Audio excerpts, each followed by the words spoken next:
नमस्कार दोस्तों। Online Hindi teaching with Shiv sir, इस क्लास में आप सभी का बहुत बहुत हार्दिक स्वागत है। आज मैं आप सभी को घनानंद के एक सवैया का व्याख्या और उसकी जो है शब्दार्थ और संदर्भ को अच्छी तरीके से समझाने का प्रयास करूँगा। पिछले क्लास में आप लोगों ने देखा कि हमने घनानंद के दूसरे एक सवैये को अतिशुद्ध स्नेह को मार्ग है को अच्छे तरीके से पढ़ा, समझा और जाना। अगर आपने वो वीडियो नहीं देखा है तो कृपया आप मेरे चैनल पे उस वीडियो को जाकर अच्छी तरीके से देख सकते हैं।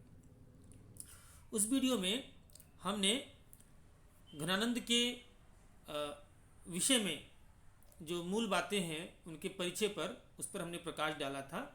एक बार फिर से हम उसको प्रकाश डाल लेंगे ताकि घनानंद के विषय में आपकी समझ और ज़्यादा पुख्ता हो जाए। जैसा मैंने बताया भी था कि घनानंद का जन्म लगभग 1730 के आसपास माना जाता है। इनका शुरुआती जीवन दिल्ली और बाद में जो है वृंदावन में बीता था। जाति के कायस्थ थे और इन्हें साहित्य और संगीत दोनों में बहुत ज़्यादा रुचि थी। ये मोहम्मद शाह रंगीले के दरबार में एक क्लर्क यानी मीर मुंशी का काम करते थे और उसी दरबार में सुजान नामक एक नर्तकी वेश्या थी जिससे वे बहुत प्रेम करते थे। एक बार शहंशाह मोहम्मद शाह रंगीले की किसी बात के कारण उन्होंने इन्हें अपने दरबार से उन्होंने इनको निकाल दिया और ये जाकर वृंदावन चले गए और वहीं पर उन्होंने निम्बार्क संप्रदाय, आप जानते हैं श्री कृष्ण भक्ति शाखा में निम्बार्क संप्रदाय का नाम आता है। निम्बार्क संप्रदाय में उन्होंने दीक्षित अपने आप को किया और श्री वृंदावन देव से उन्होंने दीक्षा ली थी। इनका सखी भाव सूचक नाम बहुगुनी था।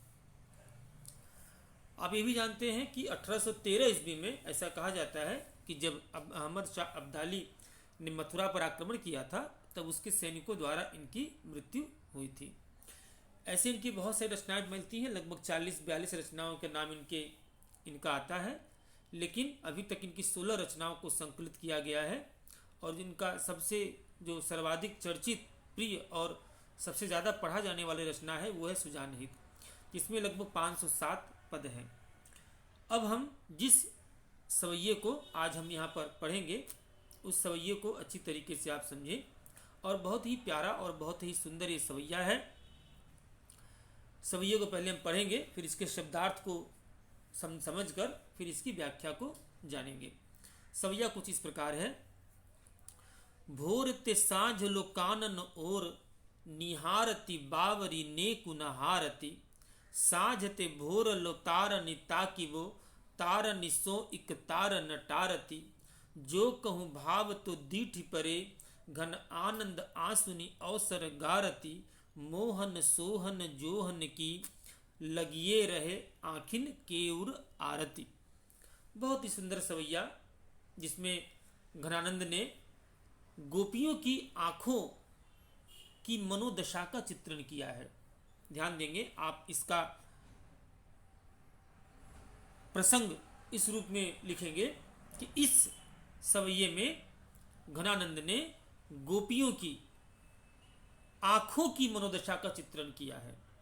आंखों के ऊपर ये पूरा का पूरा सवैया घनानंद ने लिख दिया और गोपियों की आंखों की क्या दशा है ये इसका प्रसंग है। इसके जो कठिन शब्द हैं जिसको मैंने अंडरलाइन किया है आपको समझने के लिए, इसके कठिन शब्दों के शब्दार्थ को भी आप ध्यान देंगे, चाहे इसका स्क्रीनशॉट आप ले सकते हैं। जैसे कानन का मतलब वन या जंगल होता है, निहारती मतलब निहारना या देखना, बावरी यानी बेचारी या पगली पागल, हारती मतलब हार जाना, तारनी तारनी कहते हैं तारों को या दूसरे अर्थ में तारनी आँख की पुतलियों को भी कहा जा रहा है। इकतार मतलब एक टक मान इकतार या लगातार किसी भी चीज़ की कंटिन्यूसी, टारती मतलब टालना, किसी चीज़ को बाद में करने के लिए कहना, भावतो यानी जिसे हम जो हमें भा जाए यानी भाने वाला अर्थात प्रिय, यहाँ पर भावतो कृष्ण को कहा गया है। दीठी यानी दिखाई पड़ना, दिखाई देना जो दिखता है, अवसर यानी अवसर, यानी समय, गारति यानी गला देना या खो देना, सोहन अर्थात सुंदर, जोहन मतलब इंतजार करना, उर मतलब हृदय, आरती मतलब लालसा या कामना। ये शब्दार्थ को आप अच्छी तरीके से स्क्रीनशॉट ले सकते हैं या लिख सकते हैं। अब हम मूल सवैये पर आते हैं।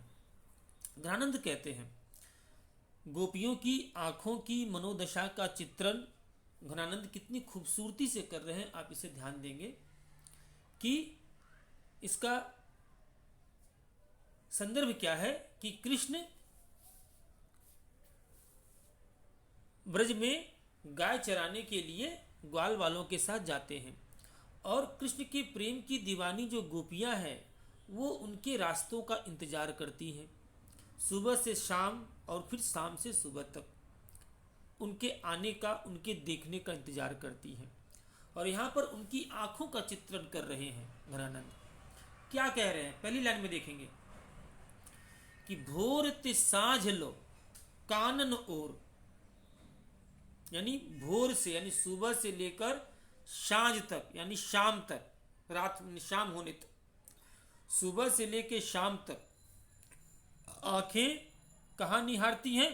कानन ओर। कानन मतलब वन की तरफ, जंगल की तरफ, जहां कृष्ण गायों को चराने के लिए गए हुए हैं। तो उस ओर ये आंखें निहारती बावरी नेकुन हारती, हमेशा निहारती रहती हैं। और ये बावरी, इन आंखों को क्या कहा गया? बावरी, अर्थात पागल हो गई हैं आंखें कृष्ण की प्रतीक्षा करते करते। कि भोर ते साँझ लो कानन ओर, सुबह से शाम तक जंगल की ओर निहारती रहती हैं ये बावरी। नेकु अर्थात फिर भी, न हारती अर्थात लेकिन हारती नहीं है, थकती नहीं है। सुबह से शाम तक कृष्ण की प्रतीक्षा करते करते ये आंखें निहारती रहती हैं। दूसरी लाइन में कह रहे हैं साँझ ते भोर लो, यानी सुबह से शाम तक जंगल की तरफ राह निहारती हैं कि किसी तरह कृष्ण के दर्शन हो जाए। और सांझ से भोर लो, और शाम से लेकर सुबह तक तारनी ताकिबो, माने तारों को ताकती रहती हैं, तारों को ताकती रहती हैं कि कब ये तारे डूबे और कृष्ण फिर सुबह गायों को लेकर कानन की ओर, वन की ओर, जंगल की ओर जाए तो हमें फिर उनका दर्शन हो। साँझ ते भोर लो तारनी ताकिबो, और तारन सो एक तारन टारती, और आंखों की तारों को, आंखों के तारों को मतलब पुतलियों को, पहले तारों का मतलब आकाश के तारे और दूसरे बार तारे का मतलब आंखों की पुतलियों को कहते हैं। कि अपनी आंखों की तारों को एक तार माने एक बार लगातार, न टारती, उनको गिराती नहीं है, टालती नहीं, अर्थात उनको झपकने नहीं देती है। यानी इंतजार की कहानी कुछ इस प्रकार है। गोपियों की आंखों की मनोदशा का चित्रण यहाँ पर कवि कुछ इस प्रकार कर रहे हैं कि सुबह में से सांझ तक जंगल की तरफ ये आंखें निहारती रहती हैं लेकिन हारती नहीं है बावरी। और फिर सांझ से लेकर भोर तक ये तारों की तरफ देखती हैं कि तब ये तारे डूबे, ये तारे अस्त हों, फिर से भोर हो और हम कृष्ण का दर्शन करें कि कृष्ण जो है जंगल की तरफ जब गायों को लेकर प्रस्थान करे। तो सांझ ते भोर लो तारिन ताकबो, यानी तारों को ताकती रहती है। और तारन सो एक तारन टारती, और अपनी आंखों की तारों को अर्थात अपनी आंखों की पुतलियों को एक बार भी टालने नहीं देती, अर्थात झुकने नहीं देती। तीसरी लाइन ध्यान देंगे, जो कहूं भाव तो दीठ परे, और अगर कहीं, जो कहूं अगर कहीं, भाव तो मतलब प्रिय, भाव तो अर्थात जो हमें भाता है, जो हमें पसंद है। कौन पसंद है? यहाँ पर कृष्ण के अर्थ में है कि अगर कहीं पर कृष्ण दीठ मतलब दृष्टि अर्थात दिखाई पड़े, अगर कृष्ण कहीं पर हमें दिखाई पड़ जाए तो क्या होता है? इन आंखों की दशा क्या होती है? घन आनंद, आनंद के बादल, खुशी के बादल, घन माने बादल, आनंद मतलब आनंद, उत्साह, खुशी, खुशी के बादल इन आंखों पर छा जाते हैं। जिसके कारण क्या होता है? आंसुनी अवसर गारती, ये आंखों में आंसू भर जाते हैं, और जिसके कारण जिस कृष्ण को देखने के लिए सुबह से शाम तक की आंखें बावरी बनी हुई है, जिस कृष्ण को देखने के लिए शाम से सुबह तक तारे गिनती रहती आंखें, अगर कहीं कृष्ण दिखाई पड़ जाते हैं तो खुशी के बादल आंखों में आ जाते हैं, और उन खुशी के बादलों के कारण आंखें भर जाती हैं और वो अवसर चल जाता है। यानी कृष्ण दिखाई भी पड़ते हैं तो खुशी के मारे कृष्ण को वो देख नहीं पाती। ध्यान देंगे तीसरी लाइन में, कितनी सुंदर लाइन है, जहां वियोग और संयोग का चित्रण एक साथ घनानंद ने किया है।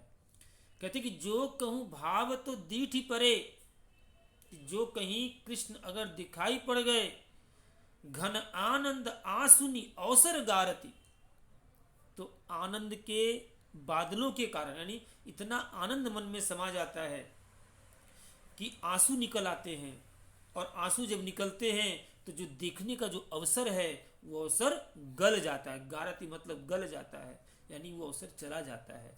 आंखों में इतने आंसू आ जाते हैं कि किस सामने होते हुए भी दिखाई नहीं पड़ते। कितनी सुंदर व्याख्या प्रारंभ करते हैं। और अंतिम लाइन में सुनेंगे, मोहन सोहन जोहन की, इन आंखों की किसकी लत लग चुकी है? मोहन, कौन सा मोहन? बीच में हाइफन है, जो सुंदर है। सोहन, सोहन मतलब सुंदर, के जोहन की, जोहन मतलब इंतजार। इन आंखों को ध्यान देंगे, बहुत बहुत मार्मिक प्रसंग यहां पर घनानंद उठा रहे हैं कि इन आंखों को मोहन की लत नहीं लगी, इन आंखों को मोहन के जोहन की लत लगी है। कितना सुंदर चित्रण यहां पर है कि ये आंखें मोहन की लत तो है, लेकिन उससे भी आगे बढ़ गई विरह की अवस्था कि मोहन सोहन जोहन की, जोहन मतलब इंतजार। इन आंखों को मोहन के इंतजार की लत लग गई है।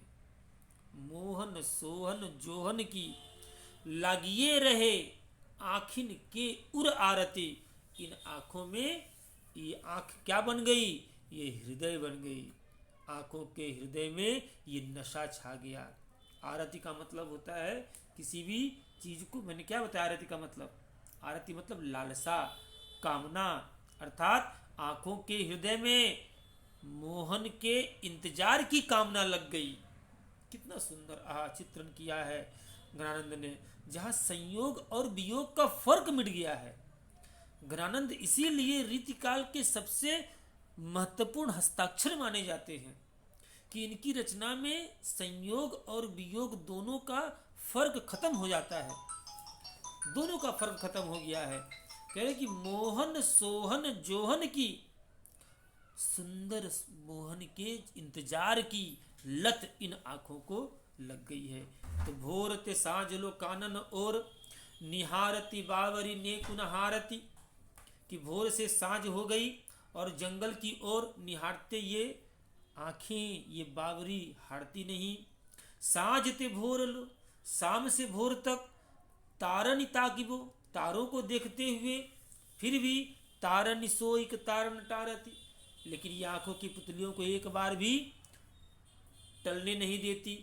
और जो कहो भाव तो दीख पर, जो कहीं कृष्ण दिखाई भी पड़ जाते हैं तो खुशी के मारे घन आनंद आंसुनी अवसर गारती, खुशी के मारे ये कृष्ण को देख नहीं पाती। क्यों? क्योंकि आंखों में आंसू आ जाता है और ये अवसर, कृष्ण को दर्शन करने का अवसर, ये चला जाता है। गारती, गल जाना, नष्ट हो जाना, खत्म हो जाना। और मोहन सोहन जोहन की लगिए रहे आखिन के उर आरती। और मोहन, कौन से मोहन? जो सोहन है, जो सुंदर मोहन है, सुंदर मोहन के जोहन की अर्थात इंतजार की लत इन आंख रूपी हृदय को लग गई है, ये नशा लग गया है। तो ये सुंदर से बहुत सुंदर सवैया आंखों के ऊपर घनानंद ने ये बताया। और इसमें विशेष क्या चीज़ है, ध्यान देंगे, हर सवैये के विशेष को आप ध्यान रखेंगे, और मैं भी आगे से किसी भी पद पर ध्यान रखूंगा कि आपको इसके विशेष पर ध्यान दिलाऊं कि गोपियों की आंखों की विरह दशा का विशद चित्रण किया गया है। आंखों का इतना सुंदर चित्रण पूरे रीति काल में ही नहीं, पूरे हिंदी साहित्य में बिहारी और घनानंद के सिवाय विरह और प्रेम में आंखों भीगी हुई आंखों का इतना सुंदर चित्रण पूरे विश्व साहित्य में नहीं मिलता। तो यहाँ पर विशेष बात यह है, तथ्य यह है कि गोपियों की आंखों की विरह दशा का विशद चित्रण हुआ है। दूसरी बात आप ध्यान देंगे कि ये ब्रज भाषा में रचित है। आप जानते हैं कि घनानंद का काव्य बिल्कुल परिनिष्ठित ब्रज भाषा में रचित है। आप इसको ध्यान देंगे, माधुर्य गुण से संपन्न है। 3 प्रकार के गुण होते हैं, कभी हम गुण का क्लास लेंगे तो बताएंगे, ओज, प्रसाद और माधुर्य। माधुर्य गुण जो मीठापन होता है, जिसमें श्रृंगार वर्णन अक्सर किया जाता है, तो माधुर्य गुण से बिल्कुल ये भरा हुआ ये पद है। आंखों में मानवीय गुण का आरोपण होने से मानवीय अलंकार है इसमें। आंखें ही इंसानी जिस्म बन गई। आंखों का इतना विशद, इतना सुंदर, इतना भावुक चित्र घनानंद करते हैं। और सबसे बड़ी बात, संयोग और वियोग का एक साथ चित्रण घनानंद कर रहे हैं कि जहाँ संयोग भी है कि कृष्ण सामने हैं मगर फिर भी दिखाई नहीं पड़ रहे हैं, क्योंकि आंखों में आंसू आ गए कृष्ण को देखकर, इसलिए कृष्ण दिखाई नहीं पड़ रहे हैं। ये आप ध्यान देंगे, बहुत सुंदर चित्र यहाँ पर किया गया है। और इस रूप में इस सवैये को आप सुंदर से पढ़ने का प्रयास करेंगे तो आज का ये सवैया कंप्लीट हुआ है आपका। और अगर इस सवैये पर या मेरे वीडियो से जुड़े किसी भी एजुकेशनल चैनल पर, किसी भी कंटेंट पर अगर आपका कोई प्रश्न हो और आपकी कोई जिज्ञासा हो तो आप कमेंट बॉक्स में बिल्कुल लिख सकते हैं। अगर आपको ये प्रयास अच्छा लगता हो तो मेरे channel online Hindi teaching with Shiv sir को अवश्य ही सब्सक्राइब करें, अपने दोस्तों के साथ इसे शेयर करें, लाइक करें, ताकि बाकी लोगों तक भी ये फ़ायदा पहुंच सके जो फ़ायदा आप तक पहुंच रहा है। तो आज के इस क्लास में इतना ही। बहुत बहुत धन्यवाद।